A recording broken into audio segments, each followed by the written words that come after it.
اور وہاں پہ انٹرنیشنل ایئرپورٹ جس کا پہلے بھی افتتاح ہو چکا ہے اس کے لیے وہ گیا ہوا تھا. تو جناب والا وہاں پہ حالات یہ تھے کہ گوادر کے اس جگہ کو ایک گیریزن بنایا ہوا تھا, ایک قلعہ بنایا ہوا تھا.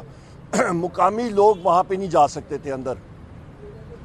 وہاں پہ ماہگیر جو ہیں گوادر کے, بلوچستان کے, جس وقت اپنا ماہگیری کے لیے, فشنگ کے لیے باہر جاتے ہیں, ان کو ٹرالرز کو سیکیورٹی فورسز پکڑ کے سرچ کرتی ہیں.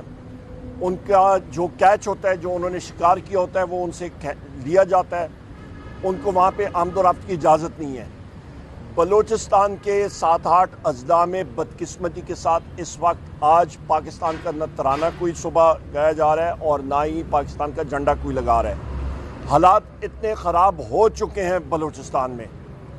اس کے ساتھ ساتھ آپ یہ دیکھیں کہ بلوچستان کے پشتون بیلٹ میں لوگ ہیں وہ وہاں پہ بھی اکٹھے ہو رہے ہیں کہ ہمارے ساتھ ظلم و ستم ہو رہا ہے.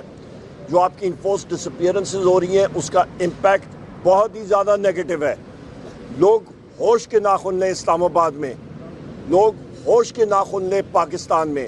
1971 بدقسمتی کے ساتھ بحیثیت ایک ہسٹری کے اسٹوڈنٹ ہونے کے ناطے مجھے نظر آ رہا ہے کہ بدقسمتی کے ساتھ ہم لوگ وہ چیزیں ریپیٹ کرنے جا رہے ہیں.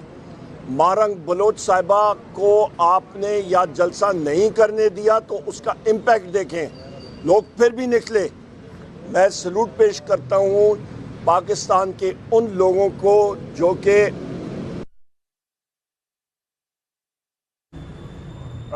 سپریمیسی کے لیے, قانون کی سپریمیسی کے لیے باہر نکل کے اپنی آواز اٹھا رہے ہیں.